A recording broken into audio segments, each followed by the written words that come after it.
Hello, kids. No countdown. Well, I've been having trouble getting the videos that I post to play on mobile.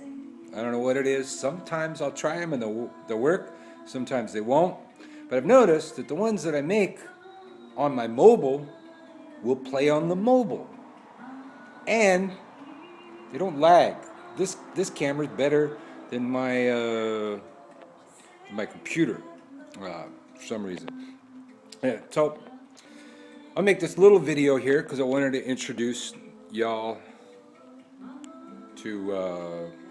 I was hoping I could flip the screen around, but I guess you can only do that at the start of the video. Good thing to know. Any rate, I wanted to introduce you to our new friend around here at the Grove, Muerte, Santa Muerte. Because it's not your typical witchcraft deity, but it is something that has been, I guess since we're in California, we're so close to Mexico, it's been coming up from Mexico and it's got up to us Americans too. And I figured I should explain it a little bit because I had to learn a lot about it. We started making candles, and the next thing you know, somebody donated these really special statues to us, and we ended up with an entire shrine to Santa Muerte. Now, for those of you that don't know, this is a South American deity, worshipped a lot in Mexico, multi-purpose. Legend has it, it's a re-envisioning of an Aztec goddess. And the interesting thing that I find out about it is this is what they call a folk saint. In other words, the folk have chosen this as a saint, and the Catholic Church is way pissed off about that and will not let them have their saint. So the people have made their own roadside shrines, little tiny church-like looking things on the side of the road. They refuse to give up on this saint, even though their church will not recognize it. And these are good, God-fearing Catholic folk that are totally obedient, usually, but they're not going to let the church tell them what to do. So here is Muerte. Here's our shrine that we've ended up to because somebody donated these really precious statues of theirs. We only will sell them to real devotees willing to pay a large price. We can't just sell them to any random person. So really quick, as you probably could guess, Santa Muerte, by the name and by the imagery, has something to do with death. But that's not all it. And that's kind of why I wanted to explain it, because witches and Wiccans don't tend to know what this is, and some people kind of trip when they first come in here. But you notice the color scheme going on. Color schemes the same as we find in witchcraft. Like, you would call on this red Muerte for like lust, passion, that kind of thing. Pink one for love, gold one for money and prosperity. There's also these multicolored ones.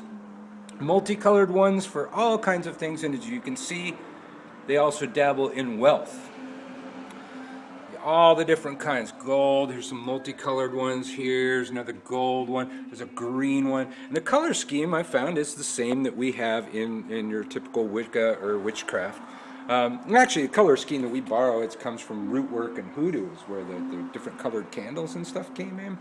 A really interesting deity, saint, as I've probably ranted before, and maybe you've heard before, the whole saint thing started back in Ireland when the Catholic Church decided to turn pagan gods into saints in order to trick the people into worshiping these new versions of the deities, and that just goes around for a long time and turns out to bite the church in the ass.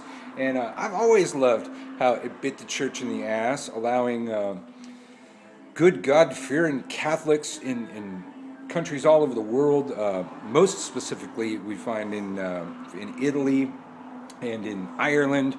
They're worshiping all these saints, but they're really worshiping the old pagan gods. But they're allowed to do it under the guise of Catholicism because it was their idea. And here you go, the people in Mexico and South America making their own saints.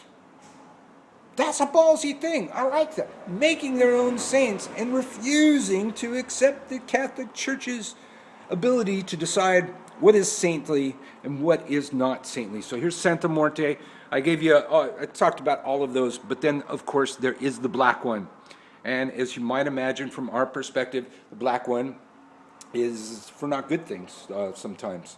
It is for death, of course, for death, ancestor worship. See, Santa Muerte comes up a lot in the Day of the Dead rituals, but there are people that would do away with their enemies using the black Muerte too. So multi-purpose deity covering way more spectrum than your average pagan deity. Usually they have one or two realms that they hang out in and they're responsible for, or that they rule, and that's all they do. Muerte, multi-purpose. So I just wanted to do a little video because some people come in and they trip, think that we're really into death. Because the funny thing is, the Muerte shrine happened right at the beginning of May. Right? It came into our store. We had so many of these statues, we had to give them a place of honor, and it happened, right at the beginning of spring. We start doing all this death stuff, and some people didn't understand it, so I just wanted to explain it. I like this Muerte. Very interesting deity. I always like to study different deities and learn about them, and I give my worship to lots of different deities, saints, that kind of thing out there. So definitely Muerte is one I can get behind. Got a cool imagery. I'm not scared of skulls. Hopefully you're not scared of skulls either. You're a witch and everything. I'm really not sure how long I can do a video on my phone, but this has been the first of maybe many videos from my phone, because then you'll be able to play it on your phone, and won't that be cool? It'll be like we're calling each other on the phone. My name is Birch. So just a little trip over to the Muerte altar at the Sacred Grove.